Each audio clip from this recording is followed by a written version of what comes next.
اے لوگو اپنے رب کی عبادت کرو جس نے تمہیں اور تم سے پہلے لوگوں کو پیدا کیا، یہ امید کرتے ہوئے عبادت کرو کہ تمہیں پرہیزگاری مل جائے۔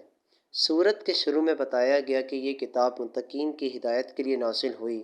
پھر متقین کی نشانیاں اور علامات ذکر فرمائی، اس کے بعد منافقین کے احوال کا ذکر فرمایا